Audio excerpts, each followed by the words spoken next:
Friends అందరికీ అందరికీ నమస్తే.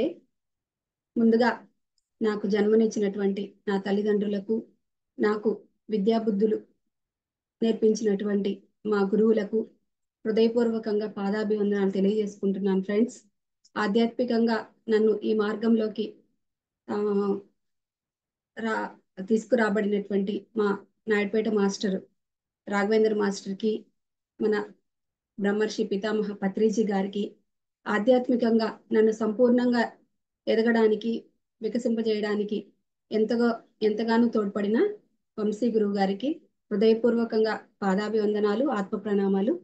అట్లాగే మానసా మేడం గారికి నాకు ఈ అవకాశం ఇచ్చినందుకు హృదయపూర్వకంగా కృతజ్ఞతలు తెలియజేసుకుంటున్నాను.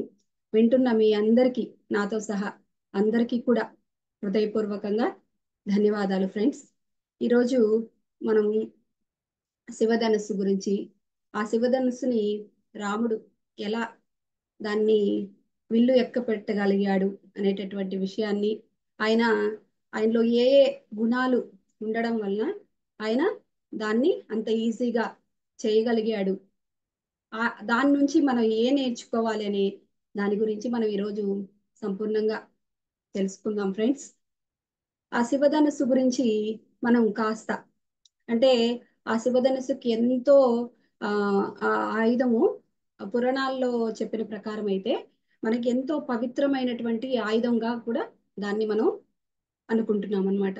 అంటే ఆ ఆ ధనస్సుని అసలు భూమి మీదకి తీసుకురావడానికి కానీ, ఆ ధనస్సు ఎందుకైతే అవసరం అయ్యింది అనే విషయాన్ని, దానికి ఆద్యుడు అయినటువంటి ఆ శివతత్వం గురించి కాస్త తెలుసుకొని చక్కగా ముందుకెళ్దాం. ఫ్రెండ్స్, ఇప్పుడు ఆ శివధనుస్సు ఎందుకు అక్కడ అవసరమైనటువంటి ఆ సమయం అక్కడ ఉంది అంటే, దక్ష యజ్ఞం గురించి మనకి చాలా క్లాసుల్లో మనం విన్నాం అనమాట.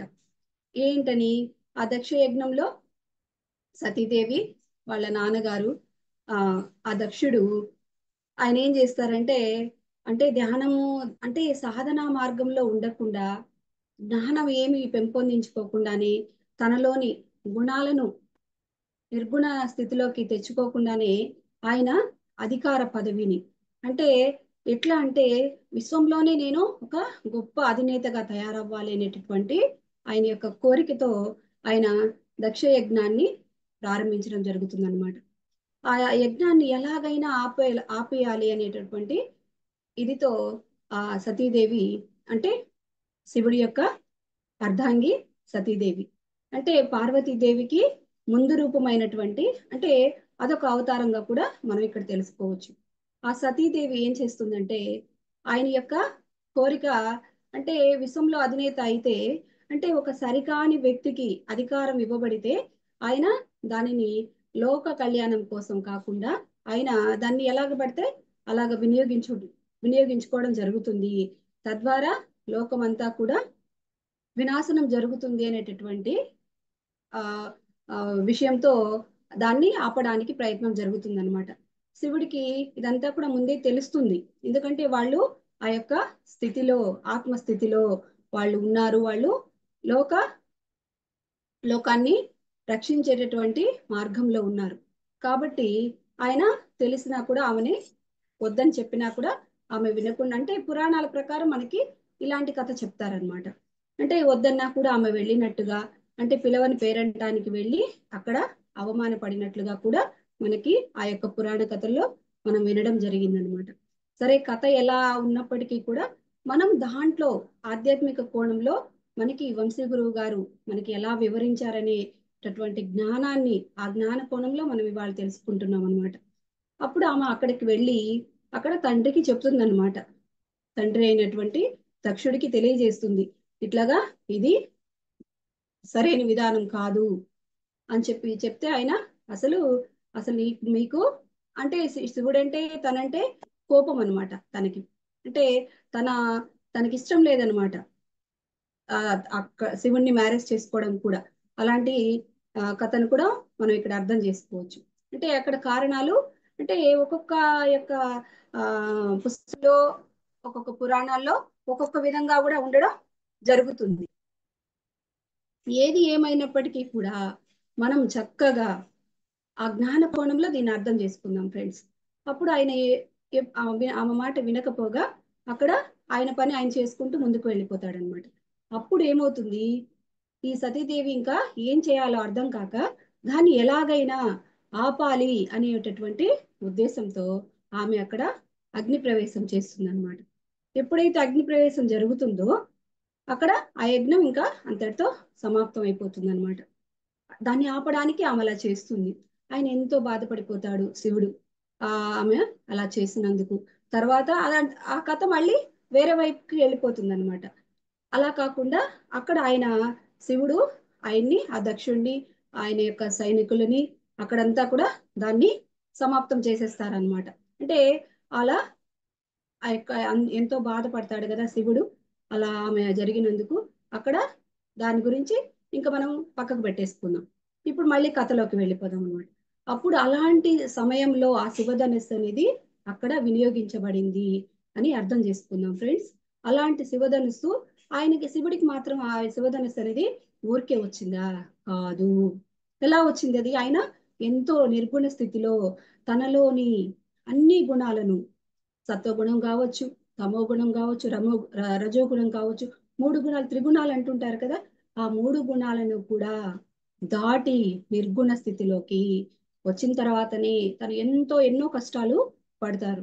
అయినప్పటికీ అన్నిటినీ కూడా వదిలివేయడం జరుగుతుంది అనమాట. అప్పుడు ఆయనకి ఆ శివధనుస్సు అనేది అక్కడ రావడం జరుగుతుంది. అలాంటి శివధనుస్సుని ఈ దక్షుడు అధినేత కావాలి, విశ్వానికి నేను ఎలాగైనా అధినేత కావాలి అంటే సాధన ఏమీ లేదు, జ్ఞానం ఏమీ లేదు, ఒక యజ్ఞం చేయడం ద్వారా మాత్రమే, ఒక మంత్రాలు ఆ జపించడం ద్వారా, ఒక యజ్ఞం చేయడం ద్వారా నేను ఎలాగైనా కూడా, అంటే యాక్చువల్ గా మనం ఇక్కడ చెప్పుకోవాలంటే ఒక స్పిరిచువల్ రీజన్ గా చెప్పుకోవాలంటే పూర్ణాత్మగా అవ్వడానికి. అంటే స్థితి లాస్ట్ అనుకుంటున్నాం కదా, అట్లాగే ఇక్కడ కూడా ఆయన ఆ విశ్వానికి నేనే అధినేత కావాలి, నా ఇష్టం వచ్చినట్టు నేను పరిపాలిస్తాను అనే విధంగా అక్కడ ఆయన యొక్క మెంటాలిటీ ఉందన్నమాట. కానీ శివుడు తనలోని ఎన్నో గుణాలను మార్చుకుని అక్కడ మహాదేవుడు అయ్యాడు. అలాంటి వ్యక్తికే ఆ శివధనుస్సు అనేది ఉపయోగపడుతుంది.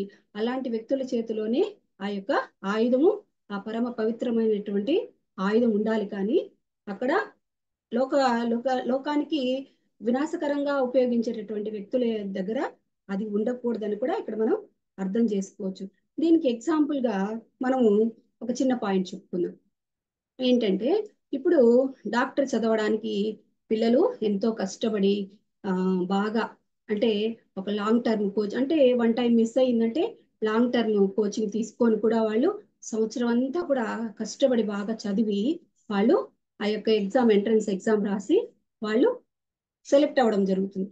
అలాగా కాకుండా సీట్ రాని వాళ్ళు, మనకి డబ్బులు ఉన్నాయి కదా అని చెప్పి మేనేజ్మెంట్ కోటాలో కూడా లక్షలు, ఒక డాక్టర్ సీట్ సంపాదించుకోవాలంటే ఎంత కష్టం కదా ఫ్రెండ్స్. వాళ్ళు డబ్బులు కట్టి అలా కూడా డాక్టర్లు అయ్యే వాళ్ళు ఉంటారు. కానీ అలా అది సరైన విధానం కాకపోవచ్చు.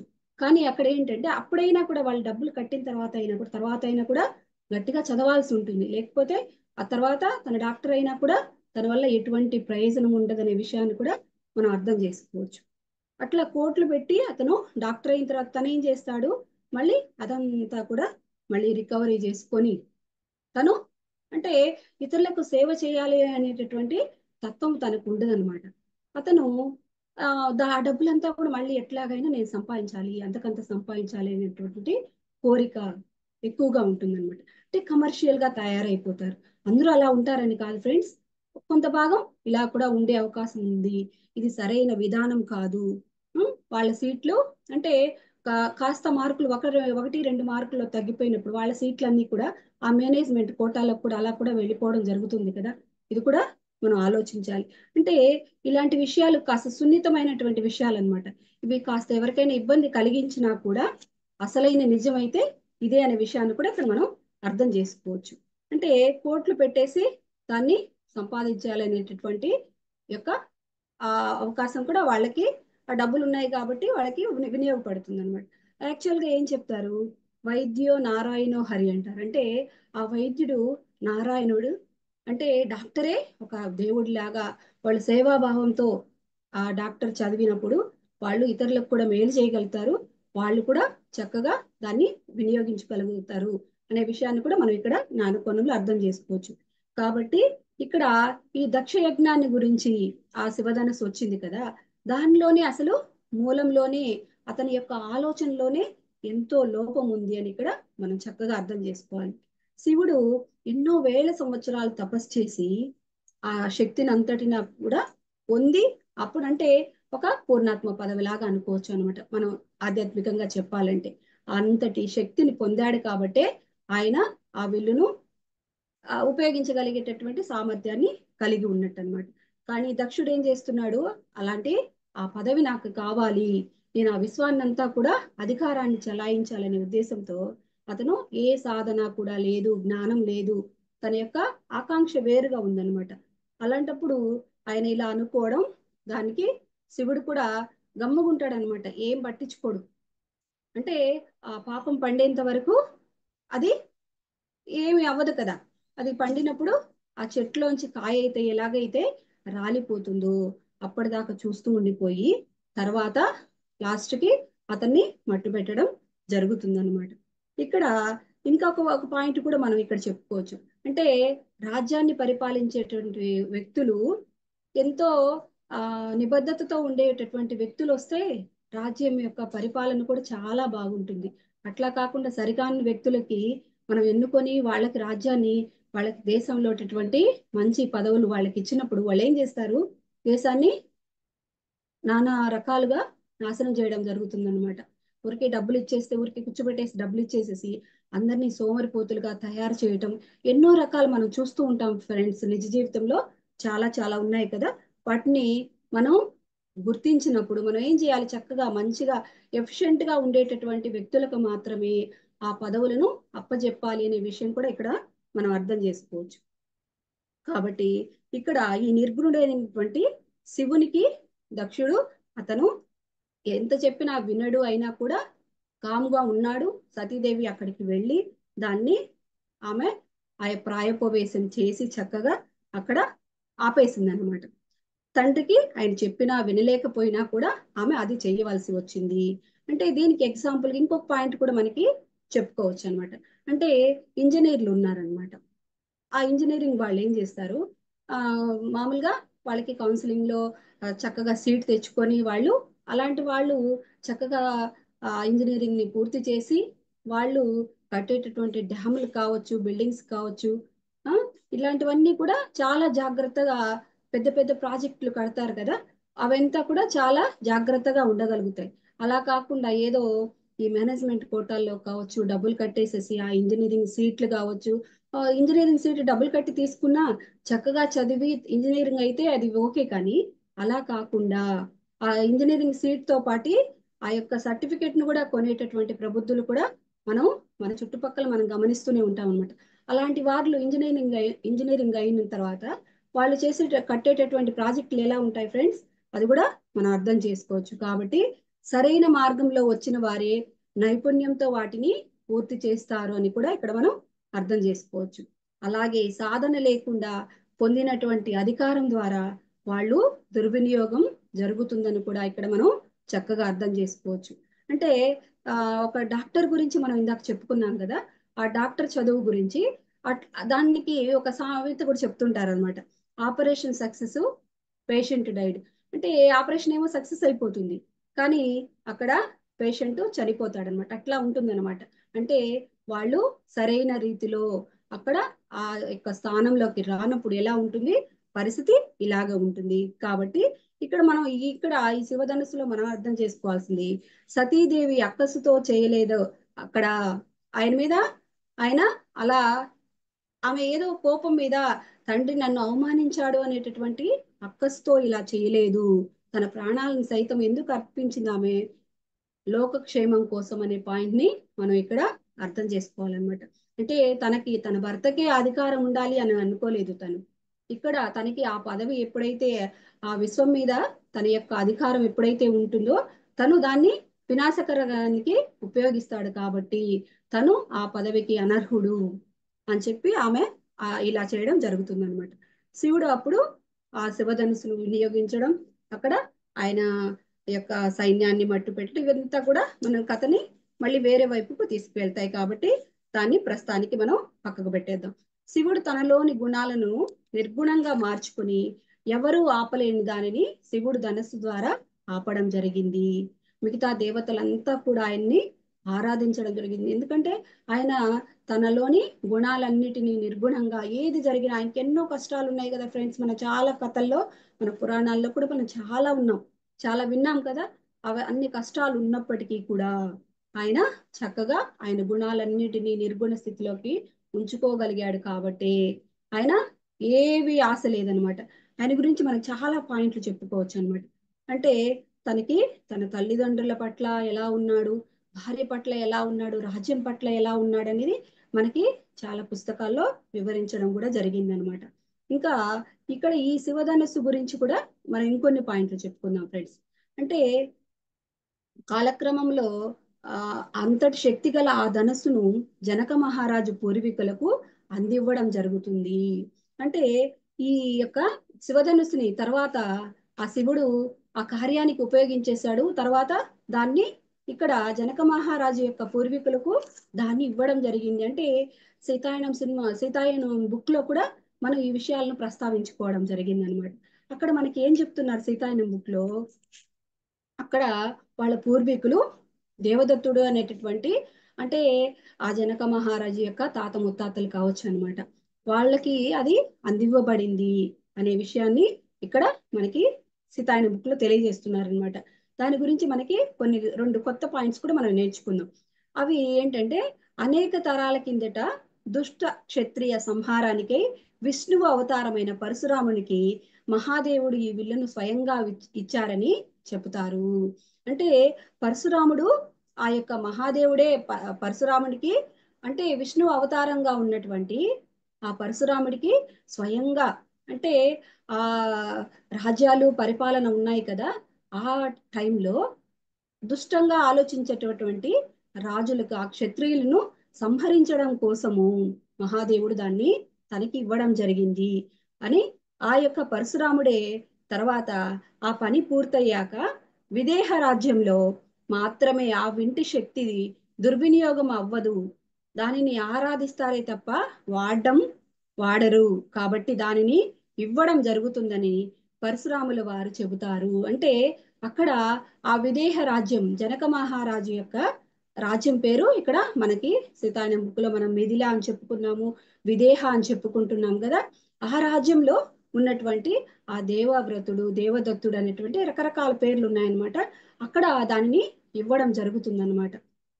అప్పుడు వాళ్ళైతే ఇంకా దాన్ని పెద్దగా ఉపయోగించరు. అంటే జనక మహారాజు యొక్క గురించి మనం ఆ సీతాయన బుక్ లో విన్నప్పుడు కూడా మనం చక్కగా అర్థం చేసుకున్నాం. ఏంటి ఆ పాయింట్లు, ఆయన ఆ యొక్క సీతాదేవి ఆ చిన్నప్పుడు ఒక బంతితో ఆడుకుంటూ ఉన్నప్పుడు చక్కగా ఆ బంతిని తీసుకోవడానికి ఆ ధనస్సు దగ్గర ఆ బంతి పడినప్పుడు అక్కడికి వెళ్ళి ఆమె చేతిని అలాగ తోసేస్తుంది అనమాట. ఆ ధనస్సు అలాగే పక్కకు వెళ్ళిపోతుంది. అప్పుడు ఆయన చూసి చక్కగా ఈమెకి ఎంతో శక్తి ఉంది, ఎంతో ఆత్మశక్తితో ఈమె ఉంది అని, ఎందుకంటే ఆయన కూడా చక్కగా ధ్యానం చేస్తూ ఎంతో జ్ఞానంతో ఉన్నాడు. అందరి రాజుల లాగా కాకుండా ప్రజలతో ఎంతో మమేకమైపోయి పరివారకులతో కూడా ఎంతో సామరస్యంగా ఉన్నట్లుగా కూడా మనం ఈ సీతాయనం బుక్ లో మనం తెలుసుకోవడం జరిగింది అనమాట. డీనా మీరేం రాసినటువంటి ఆ బుక్ లో మనకి ఎంతో జ్ఞానం అందింది కదా ఫ్రెండ్స్. అట్లాగా ఇక్కడ కూడా ఆ విషయాలను కూడా మనకి ప్రస్తావన చేసుకుంటున్నాం అనమాట. అంటే ఆ విల్లును ఎత్తగలిగిన వాళ్ళు ఎవరయ్యా అంటే అప్పుడు మనకి రాముని యొక్క ప్రస్తావన వచ్చిందనమాట. ఆ స్వయంవరం వాళ్ళకి అలా ప్రకటించడం, అప్పుడు ఎంతో మంది రాజులు అక్కడికి రావడం కూడా జరుగుతుంది. అట్లా జరిగినప్పుడు వాళ్ళు ఏమి అలా చేయలేక చక్కగా ఓడిపోవడం జరుగుతుంది. దాన్ని ఎక్కువ పెట్టలేకపోతారనమాట. ఎంతో మంది రాజులు వస్తారు ఆ స్వయంవరం, ఆమెకి సీతామాతకి స్వయంవరం కళ్యాణం చేయాలనుకున్నప్పుడు స్వయంవరం ప్రకటిస్తారు కదా. ఆ పరశురాముడే ఈ విషయంలో తనకి జనక మహారాజుకి సహకరించినట్లుగా కూడా ఆయన, అంటే వాళ్ళు డైరెక్ట్ గా వచ్చి వాళ్ళకి ఇవ్వకపోవచ్చు అనమాట. జనక మహారాజు చక్కగా ధ్యానంలో కూర్చొని వాళ్ళతో ఆ యొక్క ఆస్ట్రల్ గా ఈ విషయాలన్నీ, వాళ్ళ మెసేజ్లన్నీ చక్కగా అందుకొని అలా చేశారని కూడా ఇక్కడ మనం అర్థం చేసుకోవచ్చు అనమాట. ఆ పరశురాముడు ఇచ్చినట్లుగా పరశురాముడు ఫ్రెండ్స్ గా కూడా ఇక్కడ మనకి వంశీ మాస్టరు పరశురాముడు ఫ్రెండ్ కూడా అయినట్టుగా ఆయన్ని సలహా అడిగినట్టుగా ఆయన ఏమిటంటే ఇట్లాగా ఆ విల్లుని ఎవరైతే ఆ విల్లుకున్నటువంటి అంటే ఒక ధనుసు ఇలా ఉంటుంది కదా ఫ్రెండ్స్, దానికి ఉన్నటువంటి ఈ దారాన్ని ఎప్పుడైతే పైకి ఇలాగా చుట్టడం అనమాట. అలాగా చుట్టినప్పుడు అంటే దానికి అంత శక్తి ఉండాలన్నమాట.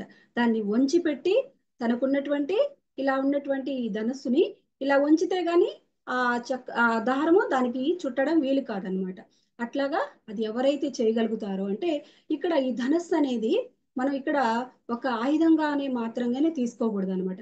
అంటే మనలో ఉన్నటువంటి అరిషడ్ వర్గాలన్నింటినీ కూడా ఎవరైతే తన ఆధీనంలో ఉంచుకోగలుగుతారో వాళ్ళు మాత్రమే దానిని ఎక్కువ పెట్టగలరు అనేటటువంటి జ్ఞానాన్ని కూడా ఇక్కడ మనం తెలుసుకోవచ్చు అనమాట. అంటే దానిలో ఏం చెప్తున్నారంటే ఇందాక మనం చెప్పుకున్నట్టుగా తమో గుణము, రజో గుణము, సత్వగుణం అనమాట. అంటే ఈ తమో గుణానికి నాది, ఇదంతా కూడా నాదే, నేను ఎలాగైనా ఈ పని చేసేస్తాను అనేటటువంటి ఆ తత్వంలో ఉంటారు. అలాగే రజోగుణం అయితే నేనే చేస్తాను ఈ పని, ఇంకెవరు మిగతా వాళ్ళైతే ఏం చేయరనమాట. నాకు మించి ఎవ్వరు సరిగా ఆ పని చేయలేరు, నేనే పర్ఫెక్టు, నేను బాగా చేస్తాను. అంటే దీనికి ఎగ్జాంపుల్ గా మనము రావణుడిని కూడా చెప్పుకోవచ్చు అనమాట. అంటే ఆ రావణుడు కూడా ఎలా వస్తాడు, సీత నాది అనే భావన, నేనే దానికి అర్హుణ్ణి అనేటటువంటి అహంకార భావంతో అక్కడికి రావడం, అక్కడికి వచ్చిన తర్వాత ఆ విల్లుని ఎక్కువ పెట్టలేకపోవడం, తర్వాత ఆయన ఏం చేస్తాడు, చక్కగా ఇది అసలు ఇదంతా మోసము, ఇదంతా మాయ చేస్తున్నారు వీళ్ళు అని జనక మహారాజుని అక్కడున్న వాళ్ళందరినీ కూడా దూషించడం కూడా జరుగుతుంది అనే ప్రస్తావన కూడా మనం ఆ యొక్క దాంట్లో విన్నామన్నమాట. ఆ సీతా స్వయంవరం విషయాలు మనం విన్నప్పుడు ఇలాంటివి కూడా విన్నామన్నమాట. ఇంకా అంటే దీన్ని మనం ఒక ఎగ్జాంపుల్ గా చెప్పుకోవాలంటే కొంతమంది ఎగ్జామ్స్ రాస్తారు. ఎగ్జామ్స్ రాసి అక్కడ చక్కగా చదివి ఎగ్జామ్స్ రాస్తే పాస్ అవుతారు కదా, కానీ అలా కాకుండా నేను ఎగ్జామ్ ఏమో బాగా రాశాను, వాళ్ళే పేపర్ సరిగా రుద్దలేదు అనేటటువంటి మాటను అంటూ ఉంటారనమాట. అంటే చేయాల్సిన పని చక్కగా చేయకుండా విమర్శలు ఇతరుల మీదకి వేయడం అనమాట. నా పేపర్ సరిగా రుద్దలేదు, కరెక్షన్ మళ్ళీ పెట్టించుకోవాలి. అంటే ఒకవేళ మనం నిజంగా రాస్తున్నాము, అలాంటప్పుడు కరెక్షన్ పెట్టించుకున్నా కూడా, రివాల్యూషన్ పెట్టించుకున్నా కూడా దాని మార్క్స్ మనకి వచ్చేస్తాయి. అలా కాకుండా ఎప్పుడైతే మనము చక్కగా రాయకుండా అలా తీసుకుంటామో అక్కడి నుంచి మంచి రిజల్ట్ కూడా మనం పొందలేమన్నమాట.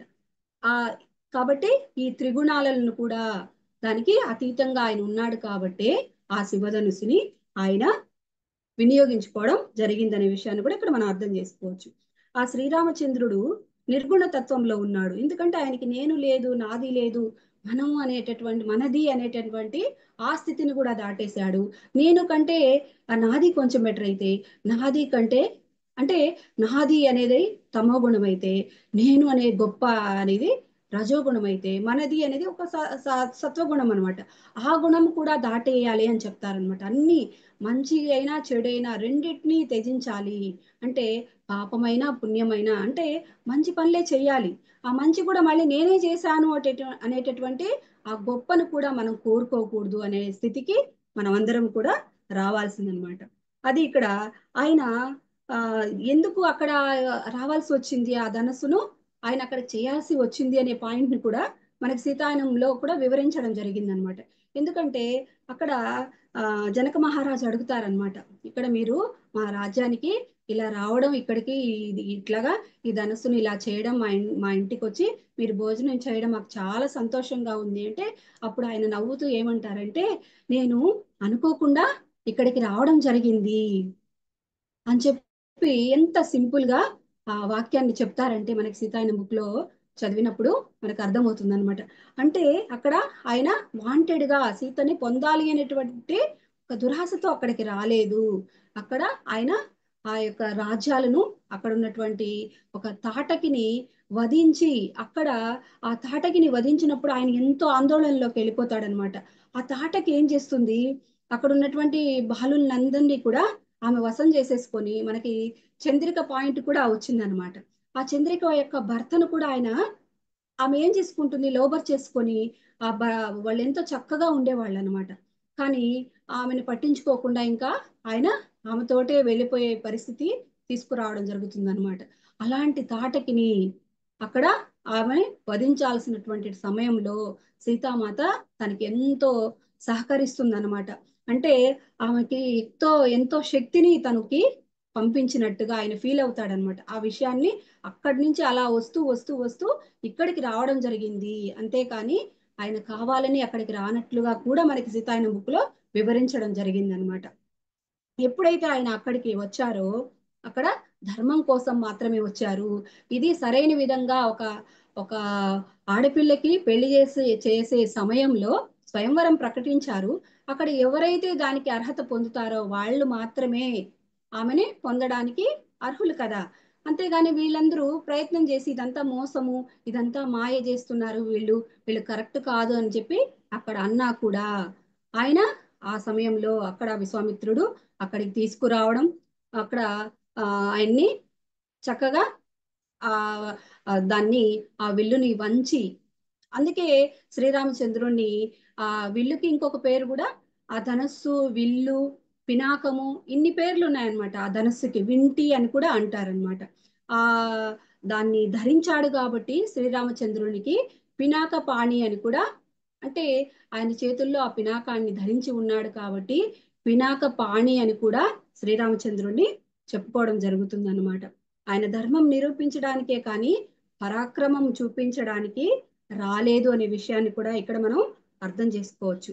ఆయన తల్లిదండ్రుల పట్ల ఎంత గౌరవభావంతో ఉన్నాడు, పినతల్లి పట్ల కూడా అర్థం చేసుకునే తత్వంతో ఉన్నాడు, పరిస్థితుల పట్ల స్థితప్రజ్ఞతతో తనకు వచ్చిన పరిస్థితిని అంగీకరించే తత్వమే ఉంది. తనకి ఎలాంటి ఎన్నో కష్టాలని మనము ఆ సీతాయనం బుక్ లో మనం చదివాం ఫ్రెండ్స్. చక్కగా మనం అర్థం చేసుకున్నాము.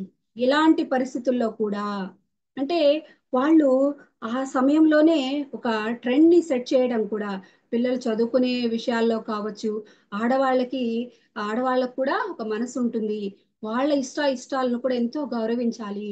ఆమెకి ఆ విల్లుని ఎప్పుడైతే ఆయన ఎక్కువ పెట్టి అలా జరుగుతుందో వెంటనే కూడా ఆయన స్వయంవరంలో నేను ఆమెని గెలుచుకున్నాను అనే భావన కాకుండా ఆమె ఇష్టం ఉంటేనే ఈ వివాహం జరుగుతుంది, ముందు ఆమె అభిప్రాయం తీసుకోండి అని చెప్పడం కూడా మనం ఆ యొక్క బుక్ లో తెలుసుకోవడం జరిగింది. ఎంతో మంచి విషయం కదా అది. ఎంత మంచి జ్ఞానం ఫ్రెండ్స్. అది కూడా మనం అర్థం చేసుకోవాలి. అంటే ఇక్కడ సీత అనుమతికి ఆయన ఎంతో ప్రాధాన్యం ఇవ్వడం జరిగింది అని కూడా అర్థం చేసుకోవచ్చు. ఇలాంటి కథలు పురాణాల కథలు ఎలా ఉన్నప్పటికీ కూడా మూలమైనటువంటి ఆ జ్ఞానమే మనకి ముఖ్యంగా మనం అర్థం చేసుకుందాం ఫ్రెండ్స్. అంటే ఈ రాముల వారి రాక యాదృచ్ఛికంగానే జరిగింది కానీ జనక మహారాజుతో అక్కడ ఆయన చెప్పడం కూడా జరిగింది అనమాట. అంటే ఎవరికి నచ్చిన రీతిలో వాళ్ళు వారి కోణంలో జరిగింది చెప్పడం జరుగుతుంది. అంటే సీతానే బుక్ లో మీ డీనా మెరియం గారు ఒకలాగా చెప్పుండొచ్చు, పురాణ కథలలో వాళ్ళు రాసినటువంటి వాళ్ళు వాళ్ళ యొక్క కోణంలో వాళ్ళకు అర్థమైన రీతిలో వాళ్ళు ఇవ్వడం జరుగుతుంది. ఇప్పుడు వంశీ మాస్టర్ గారు ఇచ్చినటువంటి క్లాసుని నాకు నా కోణంలో నేను ఆలోచించుకొని నాకు అర్థమైన రీతిలోనే నేను చెప్పడానికి ఎట్లాగైతే మనము అంటే ఆ మార్గాన్ని ఎన్నుకుంటామో అట్లాగే, అంటే ఎవరికి అర్థమైన రీతిలో వాళ్ళు చెప్పడం జరుగుతుందని కూడా ఇక్కడ మనం అర్థం చేసుకోవచ్చు. అంటే అన్నీ కరెక్టే కదా. సారు ఆయన మార్గంలో ఆయన చెప్పింది కరెక్టే, ఇప్పుడు నేను చెప్పింది నా మార్గం నాకు అర్థమైంది ఇంతే కాబట్టి నేను ఇంతే చెప్పగలను. అంటే మనకి ఎంత బాగా అర్థం అవుతుండే కొద్దీ దాన్ని మనం ఇంకా ఇంకా ఇంకా బాగా చెప్పడానికి ప్రయత్నం చేస్తాము. అన్నీ కరెక్టే కదా, వాళ్ళు కరెక్టే, మనము కరెక్ట్ అనే భావన కూడా ఇక్కడ మనకి ముఖ్యం అన్నమాట. రాముని జీవితంలో కూడా ఎన్నో సమస్యలను కూడా మనం ఇదివరకే కొన్ని, అంటే దానికి ఎగ్జాంపుల్ గా అరణ్యవాసంలో కావచ్చు, సీతను అపహరించినప్పుడు కావచ్చు, ఇంకా కూడా ఆ వాళ్ళు రాజ్యానికి వచ్చిన తర్వాత కూడా అక్కడ దాన్ని మళ్ళీ సీత మీద అనుమానం వ్యక్తం చేయడం, మళ్ళీ ఆమె అక్కడికి మళ్ళీ అరణ్యం అక్కడ ఆశ్రమానికి వెళ్ళడం కూడా మనం తెలుసుకున్నాము సీతాయనం బుక్ లో డీనా మెరియం మేడం గారి ద్వారా. ఇప్పుడు ఈ యొక్క శివధనుస్సును రాముడు ఎప్పుడైతే విల్లు ఎక్కువ పెట్టి ఇలా చేయగలిగారో, దీంట్లో మనం ఏం పాయింట్స్ మనం అర్థం చేసుకోవాలి అంటే, పిల్లలకు పెళ్లిళ్ళు చేసేవారికి జనకుణ్ణి మనం రోల్ మోడల్ గా తీసుకోవాలి. అంటే ఆడపిల్లలకు పెళ్లిళ్ళు చేసుకునే వాళ్ళు, మగపిల్లలకు కావచ్చు ఆడపిల్లలకు కావచ్చు, వాళ్ళ యొక్క అభిప్రాయాలను ముందుకు తీసుకోవడం, వాళ్ళకి అసలు ఆడపిల్లలకి పెళ్లి చేస్తున్న వాళ్ళు కావచ్చు, మగపిల్లలకి పెళ్లి చేస్తున్న వాళ్ళు కావచ్చు, అవతల వాళ్ళని వాళ్ళు ఎలా ఉండాలి ఇలా ఉండాలి అని డిసైడ్ చేసే ముందు మనం ఎలా ఉన్నాము, మనకి ఏం కావాలి, మనం ఏ పాయింట్ ఆఫ్ వ్యూలో మనం ఆలోచిస్తున్నాం అనే పాయింట్ ని చక్కగా గుర్తుపెట్టుకోవాలి. ఇక్కడ జనక మహారాజు సీతాదేవిని ఫస్ట్ నుంచి గమనించి ఆమె యొక్క మనస్తత్వం ఎలా ఉంది, ఆమెకి ఎలాంటి భర్త వస్తే బాగుంటుందని ఎంత చక్కగా ఆలోచించారో అలాంటి విషయాలను ఇక్కడ కూడా పిల్లలకు పెళ్లి చేసేటప్పుడు మనము ఆలోచించుకోవాలనే పాయింట్ ని ఇక్కడ మనకి సారు తెలియజేస్తున్నారనమాట. అంటే పిల్లలకు ఎటువంటి భర్తను తీసుకురావాలో చక్కగా వివరించారు, ఆచరించమని కూడా మనకి తెలియజేస్తున్నారు అనమాట. అంటే చెక్ చేసుకుందాం ఫ్రెండ్స్. అంటే తల్లిదండ్రులు అంటే ఎట్లా ఉన్నారంటే, అమ్మాయిల తల్లిదండ్రులు అంటే అందరూ కాకపోవచ్చు ఫ్రెండ్స్, ఇది మనం ఇట్లా తీసుకోకూడదు, ఏదో అక్కడక్కడ ఉండొచ్చు అనమాట. వాళ్ళు తల్లిదండ్రులు ఉండకపోతే పర్లేదు అనుకుంటారు, ఉన్నా లేకపోయినా పర్లేదు అనే స్థితిలో ఉన్నారు. ఆస్తులు మాత్రం ఎక్కువగా ఉంటే చాలు అనుకునే స్థితిలో కూడా ఉన్నారనమాట. ఆడపడుచులు అన్నదమ్ముళ్ళు లేకపోతే అసలు ఇంకా చాలా మేలు, అంటే దాన్ని వాళ్ళు ఆ షేరింగ్కి రారు కదా అనే ఉద్దేశంతో కూడా ఇలా నిర్ణయాలు తీసుకునే వాళ్ళు కూడా ఉన్నారనమాట. అన్ని పనులు తనే చేస్తే ఇంకా నయము, అంటే అబ్బాయిలే మొత్తం వంట పని కావచ్చు, ఉద్యోగం కావచ్చు, అన్ని వాళ్ళే చేసుకుంటే ఇంకా అనేటటువంటి గొంతెమ్మ కోరికలతో ఇప్పుడు పిల్లలు ఆ ఆ పెరిగిన వాతావరణంలో పిల్లలు అలా ఉన్నారు. మనము చాలా చోట్ల చూస్తూ ఉంటాం అనమాట. అంటే మనం చక్కగా చదువుకున్నాము, చక్కగా ఉద్యోగం చేస్తున్నాము, చక్కగా వంట చేయగలము, మన యొక్క అర్హతల్ని ఎప్పుడైతే మనం గమనించుకుంటూ మనకి ఎలా కావాలో, వాడు ధర్మంగా ఉన్నాడా లేదా, చక్కగా సంపాదిస్తున్నాడా లేదా, ఆ, ఆస్తులు ఉంటే వస్తాయి కదా ఖచ్చితంగా. కానీ ముందుగానే పెద్దవాళ్ళు ఉంటే వాళ్ళు పక్కకి వెళ్ళిపోవాలి, ఆడపడుచులు అసలే ఉండకూడదు, ఇలాంటి రకరకాల కోరికలు ఉన్నాయి కదా, వాటిని కూడా చెక్ చేసుకోమంటున్నారు అనమాట. మనలో లోపాలు ఏమున్నాయి, మనం ఏం కోరుకోవాలి, అన్ని పరిస్థితులను బ్యాలెన్స్ చేయగలిగే స్థితి నాకు ఉందా, ఆ, చేసుకునే వాళ్ళకు ఉందా అని ఎవరైనా ఆలోచించగలుగుతున్నారా చూసుకోండి. అంటే మనం ఒక మ్యారేజ్ చేయాలనుకున్నప్పుడు అమ్మాయి కావచ్చు అబ్బాయి కావచ్చు ఎవరైనా ఒకటే ఫ్రెండ్స్, వాళ్ళకి చేసేటప్పుడు అవతల వాళ్ళు గొప్పగా ఆస్తి ఉండాలి, కానీ అంతా మనం చెప్పినట్టు నడవాలన్నమాట. ఇలాంటి గొంతెమ్మ కోరికలు మనలో కూడా ఉన్నాయి, చెక్ చేసుకుందాము. అవతల వాళ్ళ సంగతి తర్వాత, ముందు మనలో ఏమున్నాయి, వాటి వల్ల మనం ఏం కోరుకుంటే అవి వస్తాయి కదా ఫ్రెండ్స్. మనకు ఎవరికి ఏమి ఇస్తే అవి వస్తాయని చెప్తున్నారు కదా. అంటే ఇక్కడ వీళ్ళేమో వాళ్ళు గొప్పగా ఉండాలనుకుంటారు, వాళ్ళు ఏమనుకుంటారు వీళ్ళు గొప్పగా ఉండాలనుకోవడం. అంటే ఇక్కడ తల్లిదండ్రులు ఎలా ఉంటే పిల్లలు కూడా అలాగే ఉంటారన్నమాట. అందుకే చాలా వివాహాలు కోర్టు దాకా వెళ్తున్నాయి. గుర్తుపెట్టుకోండి. అంటే కలిసి ఉండటం కష్టం అవుతుందేమో కానీ విడిపోవటం తేలికే కదా. అంటే కలిసి ఉండడానికి ఇప్పట్లో జరుగుతున్నటువంటి మ్యారేజెస్ కి ఒకరినొకరు చక్కగా అర్థం చేసుకోవడం పక్కన పెట్టేసి చక్కగా కలిసి మాట్లాడుకొని ఆ షాపింగ్లు ఈ షాపింగ్లు చేసుకోవడం, అవి ఉన్నంత వరకు చక్కగా హాయిగా నడుస్తుంది. అవి అయిపోయిన తర్వాత, మ్యారేజ్ అయిపోయిన తర్వాత తర్వాత నువ్వు ఇలా ఉండలేదు అలా ఉండలేదు నువ్వు మారిపోయావు.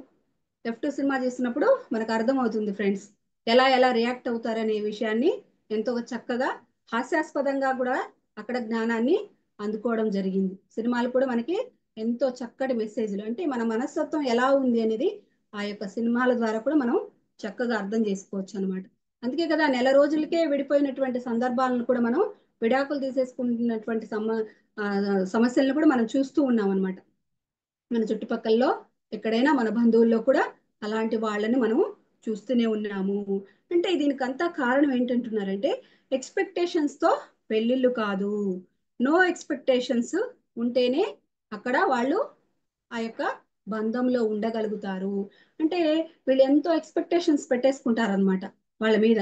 వాళ్ళు నాకు ఇలా ఉండాలి అలా ఉండాలి అని అనుకున్నప్పుడు అవి ఎప్పుడైతే రీచ్ అవ్వలేదో అప్పుడు వాళ్ళకి ఇబ్బందులు వచ్చేస్తాయి అనమాట. అప్పుడు మళ్ళీ ఏముందిలే, నా జాబ్ నాకుంది నీ జాబ్ నీకుంది, విడిపోతే అసలేం ప్రాబ్లమ్స్ ఏమి రావు. అప్పుడు రావా ఫ్రెండ్స్, ఒకసారి ఆలోచించుకుందాం మనమైనా కూడా.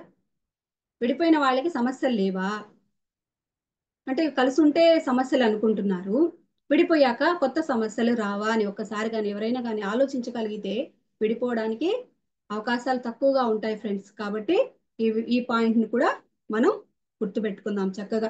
మనకు తెలిసిన వాళ్ళకు కూడా మనం ఇలాంటి పాయింట్స్ చెప్పొచ్చు. మన వైపు నుంచి మనం కరెక్ట్ చేసుకోవడం మొదలైతే అవతల వైపు కూడా ఆటోమేటిక్ గా కరెక్ట్ అయిపోతుంది అనే విషయాన్ని కూడా ఇక్కడ మనం అర్థం చేసుకున్నాం. అప్పటి వాళ్ళు పెద్దలు చేసిన పెళ్లిళ్ళు కావచ్చు, లవ్ మ్యారేజెస్ కావచ్చు, ఏమవుతున్నాయి, ఎక్స్పెక్టేషన్స్ లేనప్పుడు వాళ్ళు హ్యాపీగానే ఉండగలుగుతున్నారు. అప్పటి వాళ్ళైనా సరే, ఇప్పటి వాళ్ళైనా సరే. ఆ ఎక్స్పెక్టేషన్స్ ఎప్పుడైతే ఎక్కువ అవుతున్నాయో అప్పుడే సమస్యలు స్టార్ట్ అవుతున్నాయి. ఈ రోజుల్లో పిల్లలకి ఎంతో జ్ఞానం, ఎన్నో అవకాశాలు ఉన్నాయి కదా. మరి వాళ్ళు సామాజికంగా కూడా ఎంతో పురోగతి. అంటే అప్పట్లో వాళ్ళకి అన్ని ఫెసిలిటీస్ లేవు. వాళ్ళకి జాబ్ చేసేటటువంటి స్థితి అసలు అప్పట్లో లేదు. ఇప్పుడు లక్షణంగా ఆడపిల్లలు కూడా చక్కగా చదువుకొని వాళ్ళు ఏది అనుకుంటే అది అవ్వగలుగుతున్నారు. అన్ని అవకాశాలు ఉండి చక్కగా వినియోగించుకోకుండా దాన్ని వాళ్ళ యొక్క దిగజారుతనానికి ఉపయోగించుకోవడం అనేది సరికాదు అనే పాయింట్ ని ఇక్కడ మనం చక్కగా అర్థం చేసుకుందాం. వాళ్ళ జీవితం ఎంతో ఆనందంగా సాగడానికి వినియోగించుకోవాలే కానీ నేను గొప్ప నువ్వు తక్కువ అనే స్థితి కాదు. జీతం ఎక్కువ అయ్యుండొచ్చు, తక్కువ అయ్యుండొచ్చు, కానీ ఒకరి మధ్య అండర్స్టాండింగ్ ఎప్పుడైతే చక్కగా ఉంటుందో అప్పుడు మాత్రమే ఆ యొక్క శివధనుస్సుని ఆ రాముడు ఎలా పొందగలిగాడు, తనలో ఉన్నటువంటి ఆ నిర్గుణత్వానికి ప్రతీకగా ఇక్కడ మనం శ్రీరామచంద్రుడిని చెప్పుకుంటున్నాము. ఈ ఆడపిల్లల యొక్క పెళ్లిళ్ళ విషయంలో కావచ్చు, మగపిల్లల పెళ్లిళ్ళ విషయంలో కావచ్చు, ఇలాంటి పాయింట్లన్నీ కూడా ఇక్కడ మనం చక్కగా అర్థం చేసుకోవాలి. ఆ నిర్గుణ తత్వంలోనే పెళ్లిళ్ళు జరగాలి. ఒకరినొకరు ఎంతగా ఇష్టపడాలి, ఎక్కువగా ఎలా ప్రేమించాలి, వాళ్ళ ఇష్టాల్ని ఎలా గౌరవించాలి నేర్చుకున్నప్పుడు జీవితం ఆనందమయం అవుతుంది. అంటే మనకి ఒక సామెత చెప్తారు కదా, ఏది ఇస్తే అదే వస్తుంది. నువ్వు సృష్టికి ఏది ఇస్తావో ఇతరులకు ఏమి ఇస్తావో, ఇదిగో ఇదిగో మా కూర అండి, ఏదో ఒక కూర చేసాం వంకాయ కూర అని ఇస్తే వాళ్ళు మనకి ఇంకో ఇదిగో నేను ఈ పచ్చడి చేశాను అని చెప్పి వాళ్ళు ఎంతో ప్రేమగా ఇస్తారనమాట. మనం ఏది ఇస్తే మనకు అదే వస్తుంది అనే పాయింట్ కూడా ఇక్కడ మనం చక్కగా గుర్తుపెట్టుకోవచ్చు. అంటే మనం వాళ్ళ పట్ల గౌరవంతో ఉంటే అదే వస్తుంది, ప్రేమతో ఉంటే ప్రేమే వస్తుంది, కోపంతో ఉంటే ఈర్ష్యతో ఉంటే అవే వస్తాయి మనకి తిరిగి. మనం ఏది ఇస్తే అదే వస్తుంది. ఆ సృష్టికి, ఆ విశ్వానికి, ఆ యూనివర్స్కి మనం ఏదైతే ఇస్తామో అది తిరిగి తిరిగి తిరిగి 2-3 రెట్లుగా తయారయ్యి మనకే వస్తుంది అనే పాయింట్ కూడా ఇక్కడ మనం గుర్తు చేసుకోవచ్చు. ఈ సీతారాములు ఎంతో ఆదర్శ దంపతులు అయ్యారు.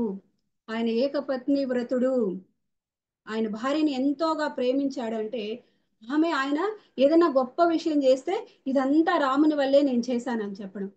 ఆయన ఏదన్నా ఆమె గురించి చెప్పాలంటే నాదేం లేదు, అంతా సీత ఇష్టం, ఎలా ఉంటే ఆమెకి నచ్చింది చేయొచ్చు అనేటటువంటి ఒకరి అభిప్రాయాలను వాళ్ళు ఎంత చక్కగా గౌరవించుకుంటున్నారు ఫ్రెండ్స్. తప్పులు ఉంటాయి, లోపాలు ఉంటాయి ఫ్రెండ్స్. లోపాలు లేని మనుషులు చాలా తక్కువగా ఉంటారు ఫ్రెండ్స్.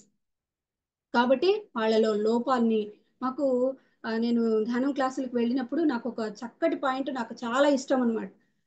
ఒక 100% ఒక వ్యక్తిలో 100%లో 90% మంచి గుణాలు ఉండి ఏదైనా ఒక 10% ఒకటి 5% ఉన్నప్పుడు మనం అవే పట్టుకొని 90%ని పక్కకు దోసేసి ఆ 10% పట్టుకొని చాలా బాధపడిపోతాము. అవతల వాళ్ళకు కూడా ఇబ్బంది కలిగించే విధంగా తయారవుతాము. అలా కాకుండా ఈ 10%ని మనం ఓపిక పడదాం, ఒక రోజుకు సర్దుకుంటుంది. ఈ 90% ఎంతో హాయిని ఇస్తున్నారు కదా, ఎంతో చేస్తున్నారు కదా మన కోసము. భగవంతుడు మనకి ఇంత చక్కటి ఇది ఇచ్చాడు అనే హ్యాపీగా మనం ఎప్పుడైతే దాన్ని తీసుకోగలుగుతామో ఆ 10% కొన్నాళ్ళకి మనకు తెలియకుండానే మన జీవితంలో వెళ్ళిపోయేటటువంటి సమయం ఖచ్చితంగా ఉంటుంది ఫ్రెండ్స్. కాబట్టి అర్థం చేసుకుందాము. ఇక్కడ సీతారాముల గురించి మనం ఇంకొక పాయింట్ కూడా చెప్పుకోవచ్చు ఫ్రెండ్స్. ఏంటంటే రాముడు సీతను అక్కడ పురాణాల ప్రకారం అయితే సీత మీద అనుమానంతో ఆమెని అక్కడ అడవుల్లోకి ఆశ్రమానికి పంపించేసినట్టుగా చెప్పడం జరిగింది. కానీ మనం సీతాయనం బుక్ లో అక్కడ వాళ్ళకి ముందే తెలుసు, వాళ్ళు కారణ జన్ములు, వాళ్ళన్ని ముందుగా వాళ్ళకి తెలుసుకొని ఇక్కడ ఒక కార్యం జరగాలంటే అక్కడ ఏదో ఒక కారణం కావాలి. ఈ కారణంతో వాళ్ళంతా మాట్లాడుకొని చక్కగా ఆశ్రమంలోకి వెళ్ళి అక్కడ ఆ రావణుడు తీసుకెళ్లి ఇదంతా జరగడానికి ఇలా జరిగిందనే విషయాన్ని కూడా మనం గుర్తు పెట్టుకొని ఉన్నాం అనమాట. అప్పుడు అలాంటి టైంలో ఎవరు దూషించినా కూడా హనుమంతుడు, అంటే ఆ గురుభక్తి ఎలా ఉండాలి అనే దానికి ఇక్కడ హనుమంతుడిని కూడా మనం గుర్తు చేసుకోవచ్చు అనమాట. అంటే ఎవరు ఎన్ని అన్నా కూడా రాముడు అలా ఎందుకు వదిలేశాడు, పురాణ కథ ప్రకారం అన్నమాట. ఎందుకు అలా వదిలేశాడు అని అందరూ అన్నా కూడా హనుమంతుడు ఆయన్ని ఇంకా ఎంతో భక్తితో నా రాముడు చేశాడంటే అది కరెక్టే అనేటటువంటి విషయాన్ని కూడా ఇక్కడ మనం అనగలిగేటటువంటి ఆ జ్ఞానాన్ని కూడా ఇక్కడ మనం తీసుకోవాలి ఫ్రెండ్స్. అంటే రాముడు అక్కడ వాళ్ళ రాజ్యంలో మామూలుగా భార్య లేనప్పుడు ఇంకొక మ్యారేజ్ కూడా చేసుకునేటటువంటి అవకాశం ఉన్నప్పటికీ కూడా ఆయన సీతనే భార్యగా అనుకుని అక్కడ ఆ అశ్వమేధ యాగం చేయదలిచినప్పుడు ఆమె యొక్క బంగారు విగ్రహాన్ని అక్కడ పెట్టుకొని ఆయన ఆ యజ్ఞం అనేది చేయడం అనేది మన సినిమాల్లో కూడా తెలుసుకున్నాం అనమాట. అంటే అందుకే ఆయన ఏకపత్ని వ్రతుడు అయ్యాడు. ఆ గుణాలకంతా కూడా ఆయన అతీతంగా ఉన్నాడు కాబట్టి ఆయన శివధనుసుని పంచగలిగాడు అనే విషయాన్ని ఇక్కడ మనం అర్థం చేసుకోవాలి. కాబట్టి మనం ఆ పిల్లలకు చేసేటటువంటి ఆ సమయంలో ఆ పిల్లలకి కళ్యాణం చేసేటటువంటి ఆ పెళ్లి చూపులు కావచ్చు, అలాంటివన్నీ జరుగుతున్నప్పుడు మనం ఎలా కోరుకోవాలి, మన పిల్లలకి ఎలాంటి వాళ్ళు రావాలి, ఎవరైనా ఎవరైనా ఒకటే కదా ఫ్రెండ్స్, ఆడపిల్లలైనా మగపిల్లలైనా వాళ్ళు ధర్మంలో ఉన్నాడా లేదా, అసలు అర్థం చేసుకోగలిగిన వాడేనా, ప్రేమను పంచగలిగే వాడేనా ఆలోచించుకోండి. జీవితం ప్రేమమయము ఆనందమయం అవ్వాలంటే బి పాజిటివ్ అనుకుంటుంటాం కదా మనం, ఖచ్చితంగా వాళ్ళు ఇలా ఉండాలి, ఉంటారు, జీవితం బాగుంటుంది అనేటటువంటి ఆ యొక్క పాజిటివిటీలో మనం ఉండాలని కూడా ఇక్కడ మనం అర్థం చేసుకోవచ్చు. జనకుడు కూడా అదే ఆలోచించాడు. అక్కడ ఆమె యొక్క ప్రవర్తనకి సంబంధించి ఇక్కడ రాజ్యాలు, పెద్ద గొప్ప రాజు, ఆ ఎన్నో రాజ్యాలని జయించినటువంటి రాజు రావాలని అతను అనుకోలేదు. తన కూతుర్ని చక్కగా ప్రేమించగలిగేవాడు, గుణాలకి అతీతంగా ఉండేటటువంటి వ్యక్తి కావాలనుకున్నాడు కాబట్టి జనకుడు ఆ రాముడు అక్కడికి రావడం, సీతామాతను చేసుకోవడం జరిగింది అనే విషయాన్ని కూడా ఇక్కడ మనం అర్థం చేసుకోవచ్చు. మరి మనం కూడా ఇలాగే ఆయన ఎట్లాగైతే ఆలోచించాడో అలాగే మనం కూడా ఆలోచించి చక్కగా పిల్లల యొక్క మ్యారేజ్లు కూడా చేయాలని కూడా మనం అర్థం చేసుకుందాం ఫ్రెండ్స్. ఇంకా కొన్ని పాయింట్లను కూడా మనం చెప్పుకోవచ్చు. అంటే ప్రేమతో తిండి పెట్టేవాడు, రక్షణ కల్పించేవాడు, అంటే ఏదైనా సమస్య వచ్చిందంటే పారిపోయే వాళ్ళు కాకుండా రక్షణ కల్పించేటటువంటి వాళ్ళు, వాళ్ళ యొక్క ఇష్టాలను అభిప్రాయాలను గౌరవించే వాళ్ళు, వారిని వారుగా ఉండనించే వాళ్ళు, ప్రకృతికి సహకరించే వాళ్ళు, ఇలా ఎవరైనా కూడా ఆలోచించగలిగాన వివాహాలు నిర్ణయించుకోవడం జరిగితే అట్లాగా సమాజానికి మంచి జరగడమే కాకుండా వాళ్ళు కూడా ఎప్పుడైతే మనం ఇతరుల యొక్క హితం కోరుతామో మన హితము ఆ భగవంతుడే చూసుకుంటాడు. మన హితం మనం కోరుకోవడం అనేది సహజం ఫ్రెండ్స్, కానీ ఇతరులు కూడా బాగుండాలని కోరుకోవడం దైవ లక్షణం కదా. మనం అందుకని సమాజానికి మేలు చేద్దాం, అతని ధర్మంలో ఉంటే చాలు, ఎక్కువ ఆస్తులు లేకపోయినా పర్వాలేదు, అతను ధర్మంగా తనకు వచ్చిన దాన్ని చాలా హాయిగా ఖర్చు పెట్టుకుని ఉన్నంతలో ప్రేమగా జీవిస్తున్నాడంటే అలాంటి వాడైతే చాలు కదా. అలా ఎప్పుడైతే మనం ఆలోచించగలుగుతామో వాళ్ళ యొక్క జీవితాలు బాగుంటాయి. మన పిల్లలకు కూడా మనం ఇలాంటివి నేర్పించాలి అనే విషయాన్ని కూడా ఈ యొక్క శివధనస్సు రాముడి యొక్క, ఆ రాముడు ఎట్లా ఉన్నాడు, ఆయన గుణాలు అలా ఉన్నాయి కాబట్టే కదా ఆ శివధనుసుని ఆయన ఎక్కుపెట్టగలిగాడు అనే విషయాన్ని కూడా ఇక్కడ మనం చక్కగా అర్థం చేసుకోవచ్చు ఫ్రెండ్స్. ఇంకొక లాస్ట్ పాయింట్ మనం చక్కటి పాయింట్ గుర్తుపెట్టుకుందాం ఫ్రెండ్స్. ఈ సృష్టిలో ఎంత పెద్దవాడైనా దానికంటే పెద్దది, ఈ సృష్టిలో ఎంత చిన్నవారైనా దానికంటే చిన్నవి ఉంటాయని తెలుసుకోండి. అంటే ఈ శ్రీకృష్ణ భగవానుడు చెప్తున్నాడు అనమాట ఈ వాక్యాన్ని. అంటే సృష్టిలో ఎంత పెద్ద సమస్య ఉన్నా కూడా దానికంటే పెద్దవి ఉంటాయి, చిన్నవి ఉంటాయి. మనకు అంత పెద్ద హోదా మనకు ఉంది, దానికంటే ఎక్కువ పదవి కూడా ఉంటుందన్నమాట. ఒకవేళ మనకు చిన్న ఉద్యోగమే ఉంది, ఆ ఉద్యోగం లేని వాళ్ళు కూడా ఉంటారు కదా, ఆ ఉద్యోగమైనా మనకు ఉంది, చక్కగా హాయిగా తిండి తినగలుగుతున్నాము అనేటటువంటి ఎప్పుడైతే ఆ సంతృప్తి ఉంటుందో, మనకంటే గొప్ప వాళ్ళు లేరనుకుంటే గొప్ప వాళ్ళు ఉంటారు, అయ్యో మనకంటే హీన స్థితిలో లేని వాళ్ళు ఉంటే ఆ వీధిలో కాగితాలు ఏరుకుంటూ భోజనానికి కూడా లేని వాళ్ళని కూడా మనం గమనిస్తూ ఉంటాం అన్నమాట. కాబట్టి ఎవరు కూడా తక్కువ కాదు, ఎవరు కూడా ఎక్కువ కాదు. ఈ శివధనుసు ద్వారా మనం ఈ పాయింట్ ని ఆ నిర్గుణ తత్వంలో ఉంటేనే మన జీవితం ఎంతో ఆనందమయం అవుతుందని కూడా ఇక్కడ మనం అర్థం చేసుకోవచ్చు friends. Okay, thank you friends, నాకు ఈ అవకాశం ఇచ్చినందుకు అందరికీ థ్యాంక్ యూ వెరీ మచ్. ముఖ్యంగా మన మానస మేడం గారికి హృదయపూర్వక ధన్యవాదాలు ఫ్రెండ్స్. థ్యాంక్ యూ అందరికీ.